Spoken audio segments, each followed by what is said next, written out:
Hello, I'm William Andrekopoulos, Superintendent of the Milwaukee Public Schools. On July 27, 2007, the Milwaukee School Board of Directors adopted a district-wide strategic plan. That strategic plan will give the district a constancy of purpose over the next 5 years. What is the importance of that? The importance is that that strategic plan will help reduce the achievement gap and prepare more students for the next transition beyond high school. We're a long way from preparing all students to the next transition, and all means all. Take a look at these urgent facts. In grade 4 and 8, over 40% of our students cannot read at grade level. And by the time they reach grade 10, it's 60% of our students. In grade 4 mathematics, over 50% of our students are not at grade level. And by grade 8 and 10, over 70% of our students are not at grade level. Only 4.5% of our students are enrolled in advanced placement courses. And on any given day in MPS, over 10,000 Milwaukee Public Schools students are not in class. A changing economy makes education more important. Take a look at this chart. In 1900, low-skilled jobs made up a majority of jobs. Look at the year 2000. A majority of the jobs are now knowledge-based jobs. That's why preparing students for that transition beyond high school is critical. Let's take a look at what that means in the context of the Milwaukee community. In Milwaukee, 18% of the adult population have a bachelor's degree. Nationally, that's 33%. It will take us in this community to add 1,000 college graduates a year over the next 10 years to get to the national average. Why is that important? Over the next 10 years, 80% of the new jobs are going to require math, science, engineering, and technology. That's why it is critical that we focus on the classroom, the most important place. Now, what has the district done over the past 15 years? From 1988 to the year 2001, we have focused on management. We have been really a random act of improvement, where laissez-faire, anything goes in the classroom was important. That's why we've shifted to an alignment between the district, the school, and the classroom. That really is the essence of our strategic plan.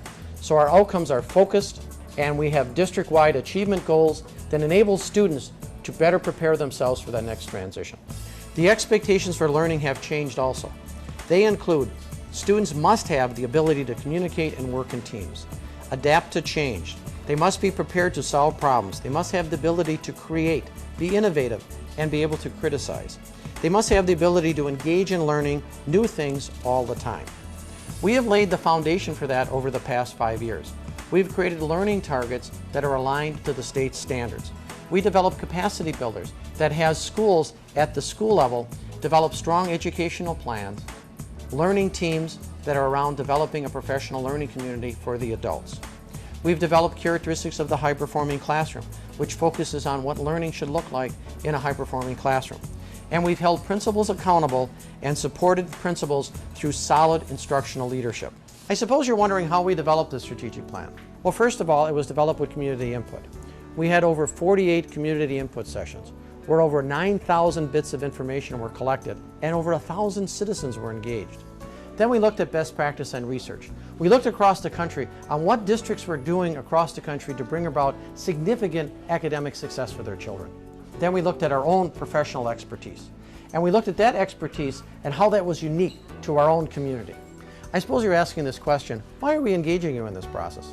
In the strategic plan, you will see as an organization what we value. You will also see the direction of the district over the next 5 years. In this plan, you will see how we will both support you and how we will hold ourselves accountable. The plan gives us a clear set of expectations, and those expectations will link the school educational plan with the district strategic plan. Your principal will explain in more detail the content of the plan. This strategic plan is focused around 3 systems. A learning system for students. In that learning system for students are the characteristics of a high-performing classroom. The next system is having a strong learning system for adults. For if adults are learning, we think children will learn. And then the other strong system is an accountability system for all. Those accountabilities will be linked to the learning system for students and the learning system for adults. The plan has 3 strategic areas. 1, student success through academic achievement, high-performing schools and classrooms, and 3, the district and community support. Each one of these strategic areas has goals and strategies. This systemic approach, having a learning system for adults, a learning system for students, and an accountability system, must include these beliefs. A belief, one, that all children can learn. As superintendent, I still think this is a barrier for us. We must value our employees. Professional development is the key lever for our success. And we effectively must use our resources. Resources must be aligned to our expected outcomes. Your input is still important. A series of implementation plans will be developed, and we'll be asking you as district staff to help participate in development of these plans. Successful implementation of this plan will give a sense of hope to our community and assure all of our children a better, brighter future.